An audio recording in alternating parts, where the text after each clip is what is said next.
困过身，曲折拍扁叫我跌入尘，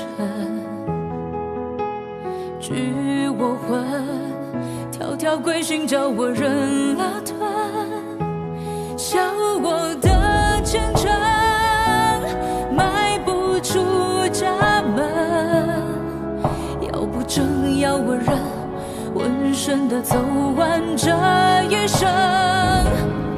可是我听见风来自海上和天空，他说别低头，低头便入牢笼。你是海浪，也是长风，怎可以上锁了？那心不服，管不住，是我眼中的刀锋。这世界容不下，那就刺破它吧。我的苦笑，我的疼痛，终将转身。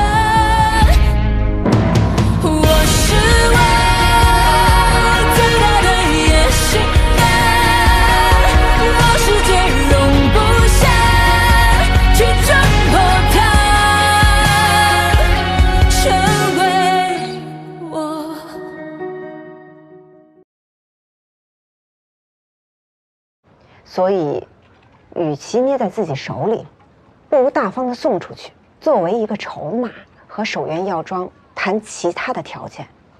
其他什么条件呢？卖出去的所有羽绒粉，都必须标着陈记这块牌子，而陈记这块牌子，完全归咱们所有。哎呀，陈记这块牌子现在是不值钱的。现在是不值钱。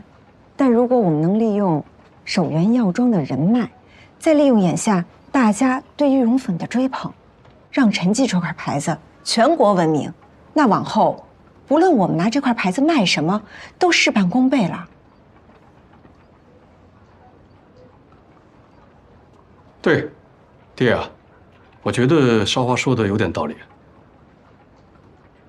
按照我们现在这个势头啊，每个月多卖他500元，这不是不可能的。没有必要就跟他们合作。陈记这个牌子嘛，只要我们慢慢来做，总有一天也会出人头地的。没有必要啊，借他们的势。爹说的是，但我就是怕这慢慢来，不知道什么时候才能等到那一天。此事不必在意。爹。就这么定了。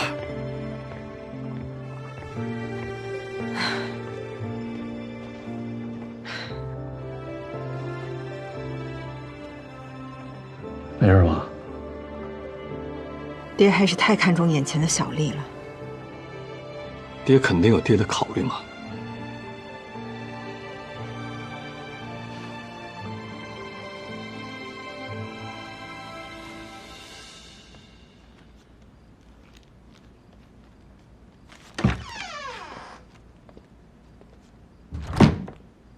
买这么多报纸啊？对啊。研究什么呢？南北打仗的事儿。你怎么突然对打仗的事情感兴趣了？你今天没听那高掌柜说吗？守元药妆和上海田家因为那张军需订单已经打得不亦乐乎了。那又怎么样呀？鹬蚌相争，渔翁得利啊。守元药妆啊，和上海田家那可不是鹬和蚌，那是药材行一北一南的2户大家。我们陈记药铺呢，也不是渔翁，是小米小虾，他们是成天打架，我们这些凡人啊，只管顾好碗里的那点食儿就够了。你的格局怎么那么小啊？轩轩都笑你了。但是呢，你研究打仗的事情啊，你不能光看北京的报纸，你还要看上海的报纸。上海的报纸？明天我去给你找找那个《民国日报》《申报》，你要对两边的情况都得了解，你才能对这个局势有个全面的了解。啊，你怎么对上海的报纸也了解啊？还有啊，有几个记者呢写的文章特别有见地，你也得去看一看。好。大顺，我收回我刚才那句话，你格局一点都不小。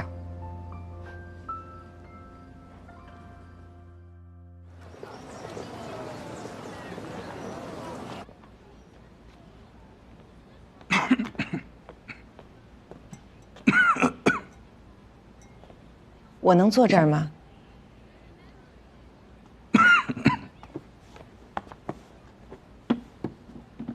您好，我是陈记药铺的楚朝华。你这找错人了吧？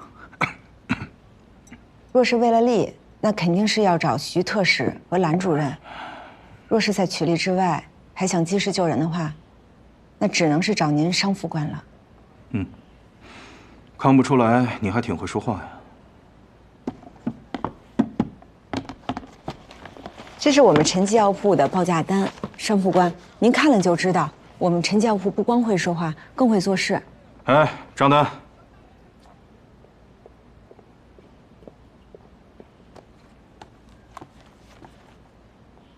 太无聊了吧？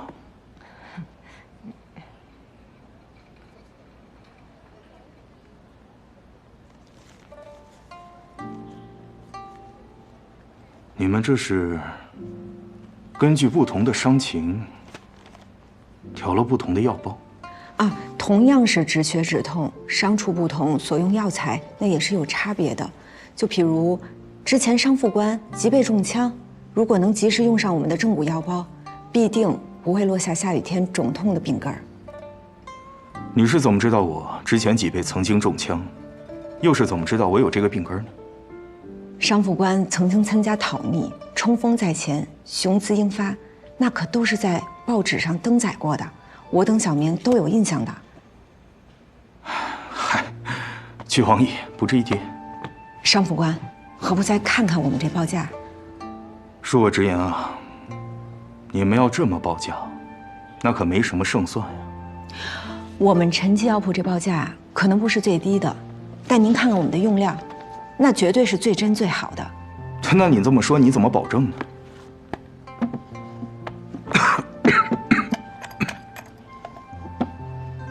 签约之日附赠样品，如若在交货之时您发现实物和样品不符的话，我们陈记药铺自认10倍罚款。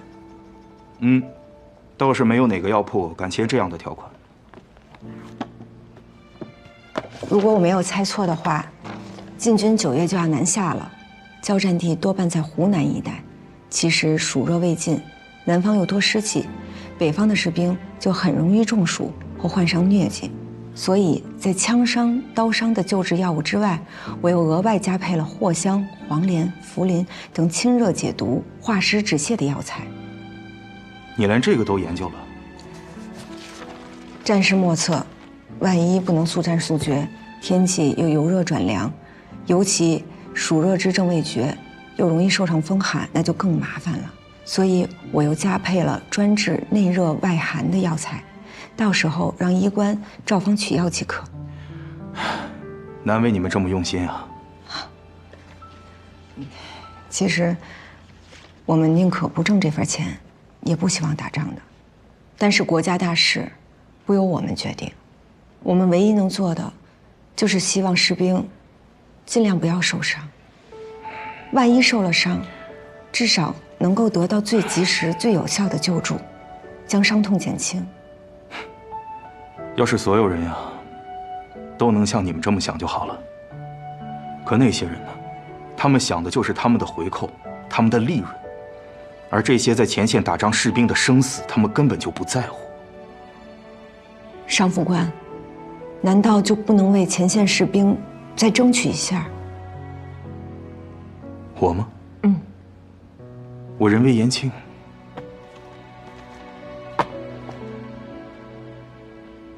可最终上战场的，那都是你的兄弟。我就跟你实话实说吧，虽然现在这批订单还没有最后的结果，可徐特使呢，订了首源药庄，而兰主任呢，看中了上海的田氏药号。就算你们这些药商再有实力，再有诚意，没希望的。我明白了，但是我希望，最终不管是哪家药铺拿下订单，都可以照着这个标准做，不为别的，就是希望多几个战士能在战场上活下来。谢谢。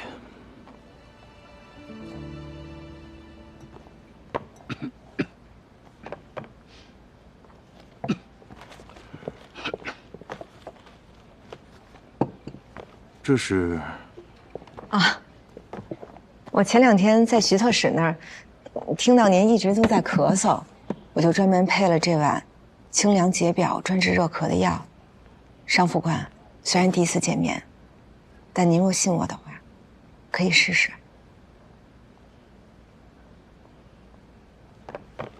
我信。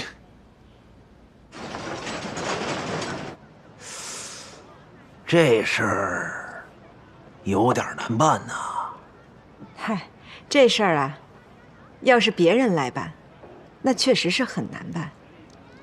但是您赵老大来办的话，那就是信手拈来。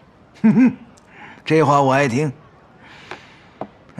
虽然我在八大胡同人头挺熟，啊，大家都给我面子，不过要没点这带响的东西，也不太好办。我给您500大洋。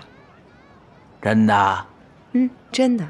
但话说头了，这500大洋事儿成了才有，若是事儿没成，1分都没有。大少奶奶，您可真可以呀！怎么着？您1分钱不想出，想让我白忙活？我这是让您1分钱都不出，跟着我一起做一笔大生意。这叫做生意啊？赔了您没有任何损失，顶多就是白忙活一场。但若是赚了，您至少能拿500大洋。我跟您说呀，陆宁香跟小五的事儿，咱俩那账还没算呢。这陆宁香怎么了？哟，演，我可听说了，这陆宁香一走出这临芳楼，就跟个活人似的。还有，那小五是你亲戚吗？嗨，这倒也没那么神乎吧。只不过这事儿我也是没想到，这陆宁香还真能救回来，也算是我捡一便宜。但至于这小五呢，我得跟您说实话，他确实不是我远房亲戚，但是我找他，那是因为他偷了我家亲戚一样重要的东西。找回来了吗？没有啊，打死他都不说。你说能让我怎么办？哎，对了，赵老大，要不您问问他，您要是出手，他肯定不敢不说。这东西若是找到了，这赏金，咱俩1人1半。多少啊？2500大洋。看着我眼睛，再说一遍。哟，您非得让外面人听见是不是？2500大洋。总算跟我说了句实话。这在您面前我不敢说谎，不是？哎，小五这事儿嘛，咱们先放一边吧。你说这军需单子这事儿，行，算我一股。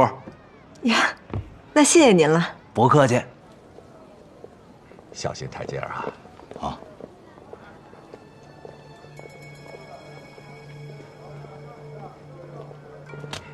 请。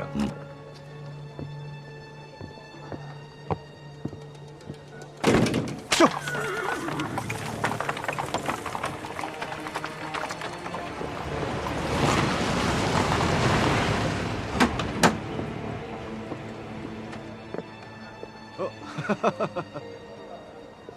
来，请。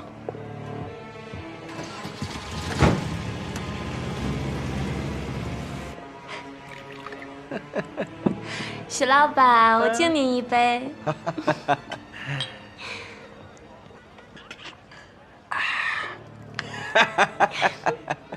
许老板酒量真好。酒好，人也好。徐特使，我敬您一杯啊！承蒙您关照。自家兄弟，好说好说。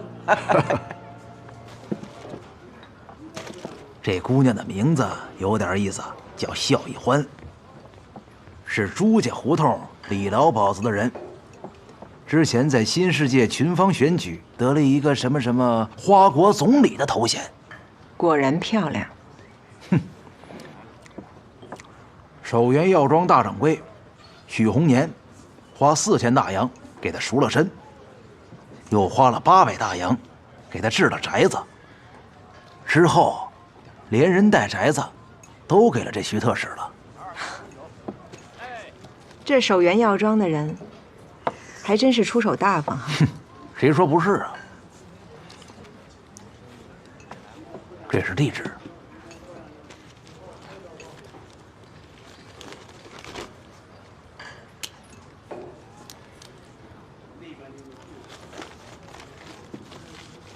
赵老大，让我怎么谢谢您呢？您客气了，不是？咱两清了。您喝茶。哎。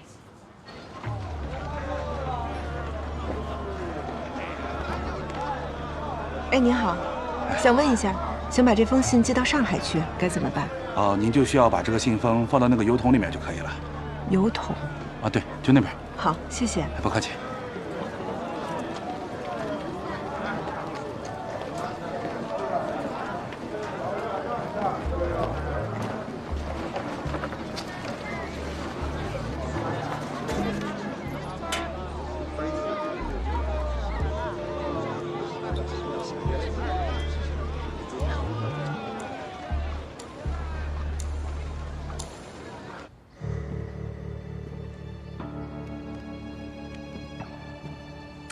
这可怎么办呢？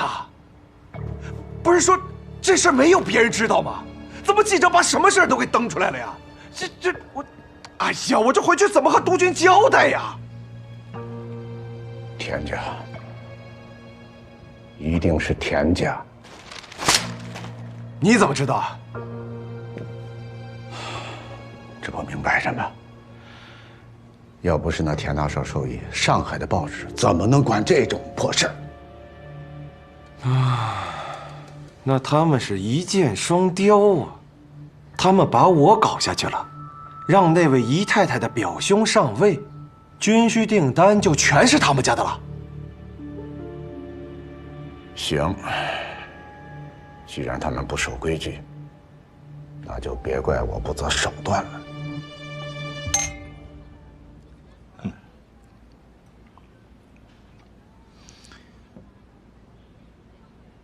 我已经将那份申报派人送回山西了。哦，严督军生平最恨的就是贪腐。你等着吧，不出3天，某人就得灰溜溜的收拾行李回家种地了。那兰主任，咱们之间的合同签，立刻就签。那就谢谢兰主任了。哎呀，我还得感谢你呢，竟然想出这么一招。什么招？不是你把他们私底下的交易通给记者的吗？我还以为是你干的呢。不是你，怎么会是我呢？那会是谁呢？管他是谁呢，生意能做成不就行了吗？对，说得对啊。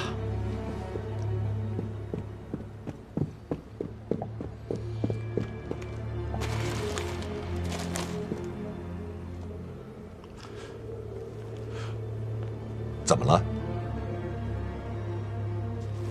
你看看，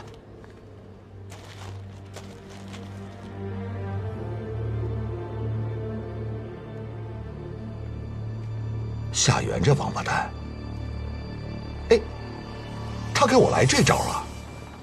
顺便给你试试。确实啊，挺滋润的，水灵灵的是吧？你们陈记药铺的大少奶奶在吗？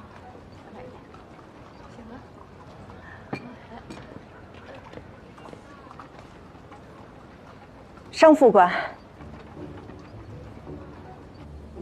据说啊，这个北京的报纸跟这个田家杠上了，上海的报纸死盯这个守元药庄，两边呢争相揭露这个药庄的这个采购的黑幕。严督军知道之后大怒，下了命令，哪儿的药都行，就是不能用这个守元药庄和这个田氏药号的。这两家大药商这一次啊，可是栽了一个大跟头。哎呀，这还不算完啊！严督军把这个徐特使和兰主任啊全部撤职召回。哦，所有的采购项目给了那个商务官负责，而这个商务官呢又特别看重我们这个陈记药铺，所以呢就水到渠成了。那咱们这陈记药铺还名声在外啦？大帅，这商副官是何以知道我们陈记药铺啊？那都是韶华的功劳了。他，还得店里头记记账、点点货，他能有什么功劳？要不你自己讲讲，这个单子你怎么拿下来的？其实也没什么，是那个商副官啊，是一个实心办事儿的人，而咱的药材呢又质优价实，这订单交给咱们，他放心而已。哎呦，昭华，你这不声不响的，这立了大功了啊！来吧来吧，爹爹敬你一杯。哎呀，怎么能你敬他呢？这不反过来了吗？怎么叫反？昭华给咱们这一下就挣了5000大洋，你说我该不该敬他？5000大洋！你看看你这样子，天哪，那能买多少肉啊？来，谢谢爹。哎呀，太好了。那爹，那公账上的200大洋，我算是还上了吧？还上了，都还上了啊！爹就是想用这个200大洋记着，我知道，真聪明。老大家的，哎，你瘦了，你喜欢吃哪个？你吃。对啊，嫂子你吃，谢谢你啊。哎呀，可惜呀，这次玉龙粉这合股的事情没有谈好，要不然，今天这不又可以多一桩大喜事了，是不是？爹，做生意嘛，那有得就有失。对。我原来呀是想借着呢守源药庄这个事，让咱们陈记药铺呢再上一个台阶。现在看来呀，也不管什么事儿，还得靠自己慢慢来。没事的，爹，只要咱们全家人心齐，我相信陈记药铺一定一天比一天更强。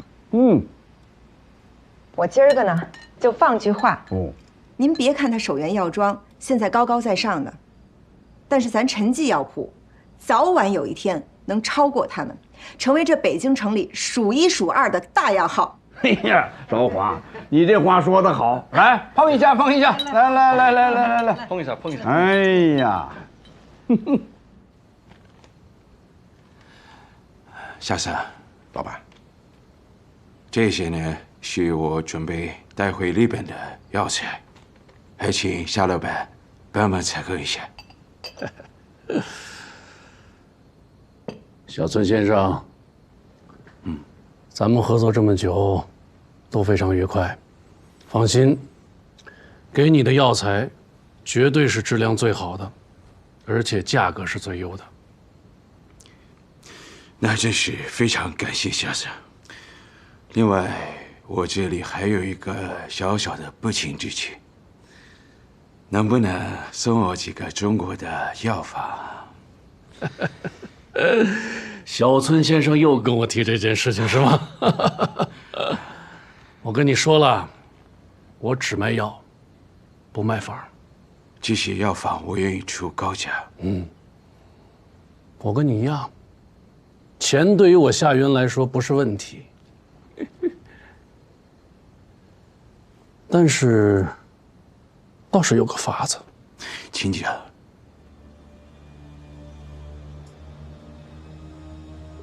你把小村制药的秘方给我，我就给你我的方子。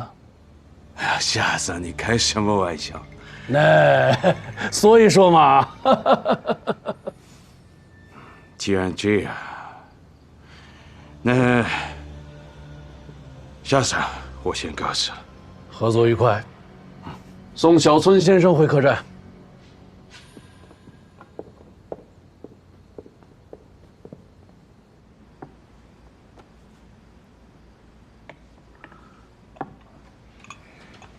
爹啊，咱们开个分店吧。一个药铺能做的生意，最远不出5里地。你不仅1家2家，你最好就是10家100家。你不仅要在这个北京城里开，你甚至要开到全国各地去啊。大顺呐，知道开个分店得需要多少钱吗？你这回这个军需订单正好不这个挣的钱合适吗？刚刚有点盈余呀，这又开分店，这未免太急了吗？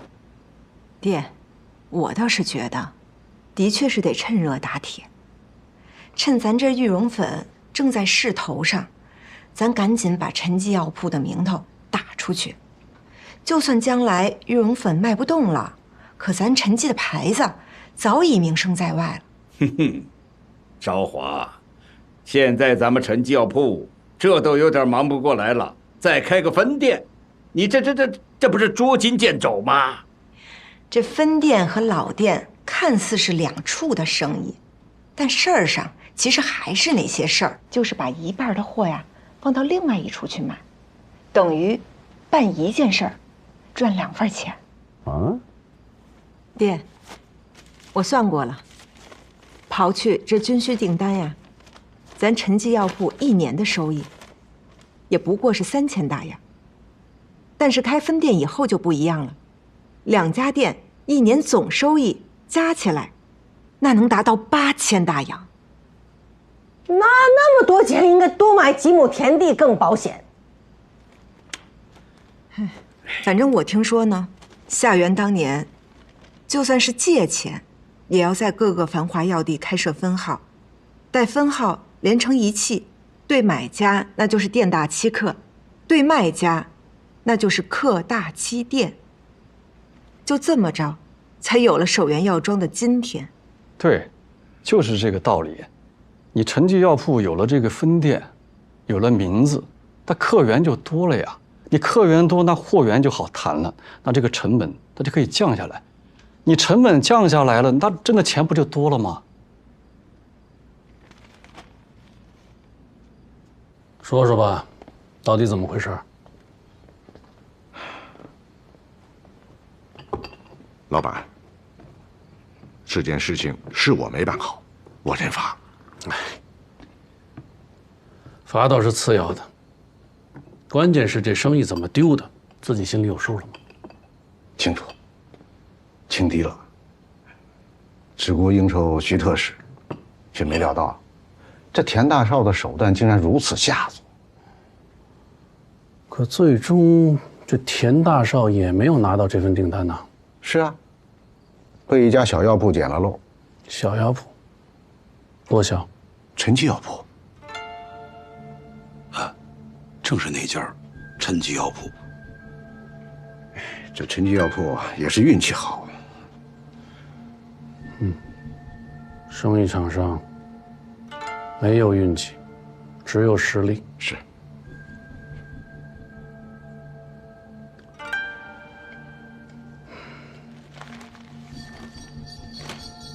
这些都是你指使人干的。是。大掌柜也是迫不得已呀。是他田大少指使上海的记者攻击我们在先，我是被迫反击的。那上海记者为什么会知道这么详细？田大少跟他们说的。那谁又跟田大少说的呢？这不太清楚了。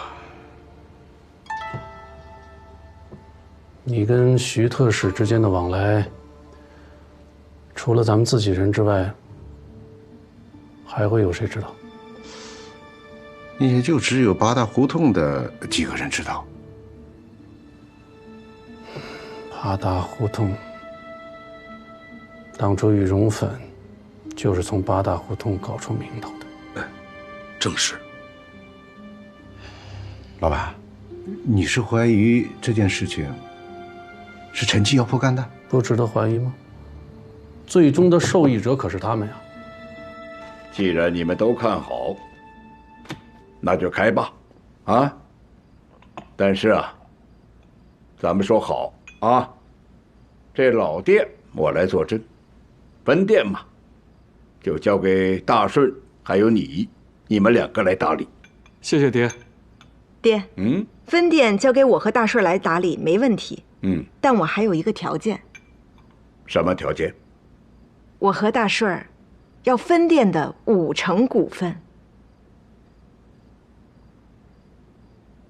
什么我跟你爹还没死呢，你这要分家吗？娘，不是分家，是把家里的账目算清楚。你算清楚吧，你凭什么要股份呢？这些年来，别的不说，光玉龙粉这一项进项就占陈记药部的1半收入，还有这军需订单也是我拿下来的，这才有开分店的本钱。所以，我和大顺要5成的股份，并不过分。什么是股份？你爹给没给你20块大洋当奖励呀？大顺2顺都没有，你要什么股份呢？娘，柜上的伙计他傻干活不动脑子，每个月还有薪水，年底还有分红，这1年下来还不止20个大洋吧？听见了吧？嫌你给他给少了。爹，我可不是嫌这钱少啊，我就是想要一份看重。我愿意付出，也愿意为这家里挣钱，但这一切都该有个名目。你是陈家的媳妇儿，你要什么名目呢？老板，我倒想起件事。大掌柜和徐特使第1次见面那天，陈记药部的人也在六国饭店。另外，他们那位大少奶奶对咱们拿军需订单的事，也表现出了特别的关心呀。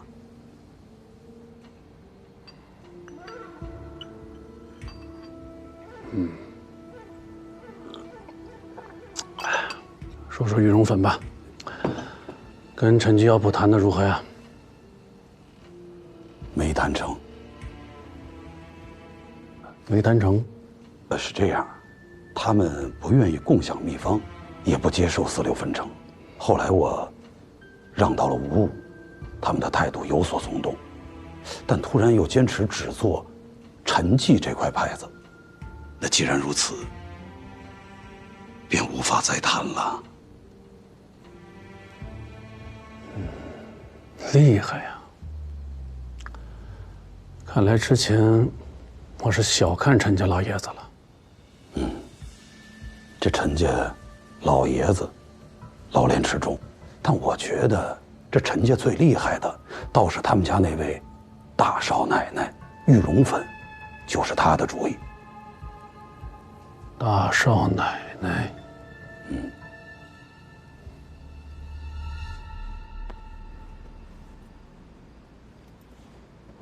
爹，要不这样吧，这个股份就先别分了。韶华呢就在家里先待着吧。那个分店就交给我一个人来打理吧。你一个人行吗？弄个这个玉龙粉，搞一个军需订单呢，我肯定没有招，但是一个药铺，我还是守得住的。仅仅是守得住吗？守得住吧。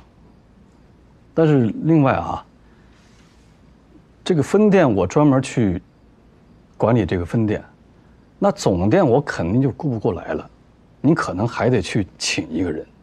但这个人，你请这个人，你怎么着也得有点能耐，还得放心吧。但我说句实话啊，这个人肯定不好找。你要把人家留下来，你怎么着，也得给人家点股份吧。这找个人有什么不好找的？娘，你听我说，肯定不好找。为什么呢？是千军易得，一将难求啊。既然如此，那分店就算你们5成的股份啊。谢谢爹。谢谢爹。别谢，我也有个条件，这分店的利润每年不得少于4000大洋。没问题，这些都可以写到章程里去。少华，咱们这都是一家人，写什么章程呢？难不成我这个当爹的还能言而无信了？幼爹，我可不是那意思啊，我就是怕万一这将来我要是没挣到这些钱，你要是想罚我的话，也有规可循，不是？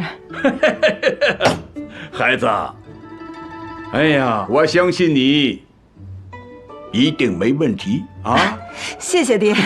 行了行了，时候不早了，快睡吧。谢谢爹娘，那我们就先回去。咱俩休息啊。哎，这事儿就这么定了？睡觉吧。开心不？啊？咋的？怕啥呀？哎，你什么时候也学会以退为进了？这不都跟你学的吗？学得不错。做完了？小声点啊！别吵醒。这就算完了？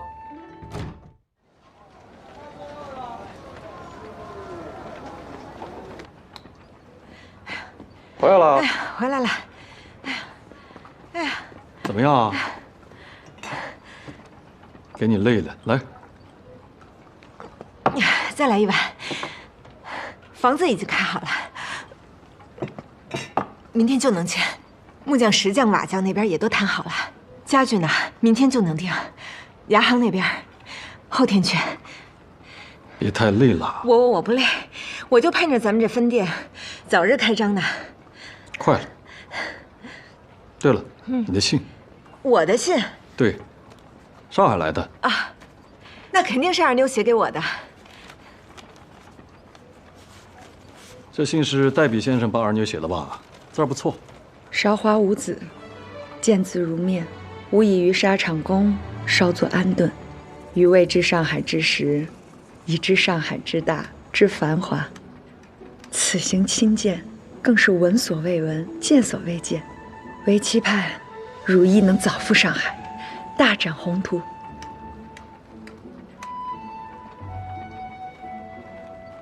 二妞说啥了呀？大顺儿，咱们下一家分店开到上海去吧。好啊。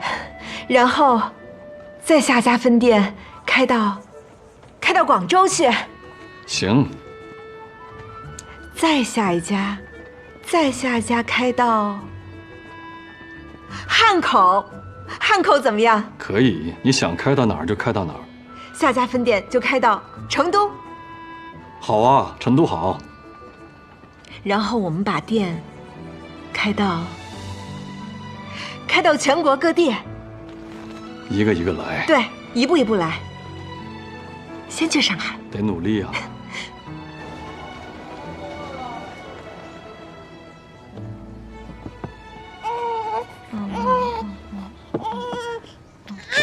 你说这孩子今儿个怎么老哭呢？舍不得爹走呗。旭儿，好了，爹很快就回来了啊。爹给你带好吃的回来，啊，乖。你什么时候能回来？爹的意思呢是把尾款收了，再跟这个山西的药商联络，怎么着也得半个月吧。行，正好能赶上咱分店开业。等我回来，我们一起为分店揭牌。大顺儿，咱终于有自己的生意了。少华，这几年真的是委屈你了。你为什么这么说啊？你看啊，你很早就想去外面的世界看看，想有自己的生意做，可是直到现在，直到今天，现在不是也挺好的吗？只要咱们肯努力，该来的总会来，该有的都会有。路上可要当心，老爷。哎呀，放心吧，这不大顺跟我在一起嘛。再说卫东来家的伙计也都去，山西办事的一路上4、5个人呢，不会有什么事儿了啊。行了，好好在家吧，吃吧啊。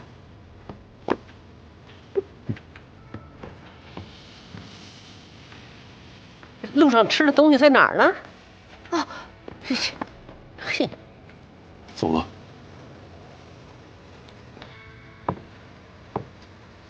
大顺儿，我等你回来。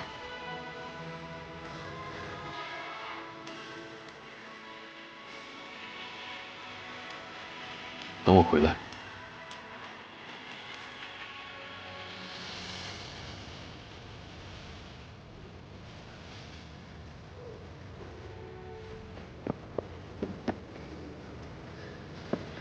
路上小心，路上小心啊！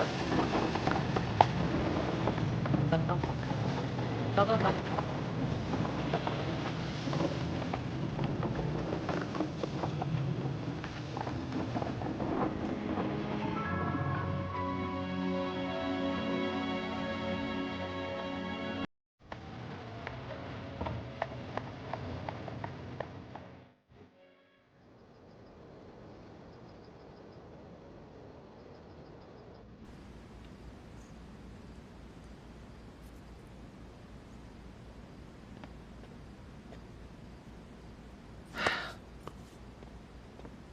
今天都初10了，你说你爹跟大顺儿一点消息都没有。娘，你也别着急了。这出门在外的，说不定的事儿多着呢，耽搁2天，那也是常有的。我说我这几天我这个眼皮呀、就跳得厉害。哎，我这要不这样，您实在不放心的话，我明儿个就去卫东来家问问。不哭，萱萱不哭，奶奶在这儿呢，不哭。没事的啊，过2天就回来了。给萱萱带好吃的，不哭了，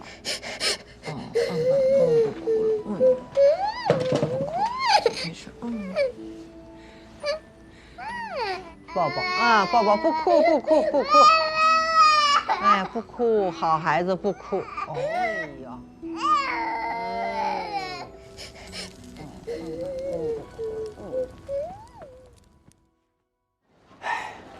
我也是刚刚得到消息，说是山西闹了鼠疫，严督军把出入山西的路都给封了，你爹大顺，还有我们家的2个伙计都被困在那儿了。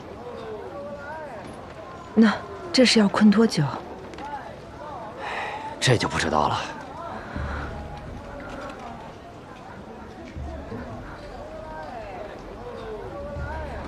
鼠疫。老爷跟大顺儿。娘，爹和大顺儿只是暂时被困着，等鼠疫散去了，封锁令解除了，他们就能回来了。鼠疫可是要死人的。娘，您放心，爹和大顺儿在这行里走了这么多年，他们一定知道怎么用药，怎么防着。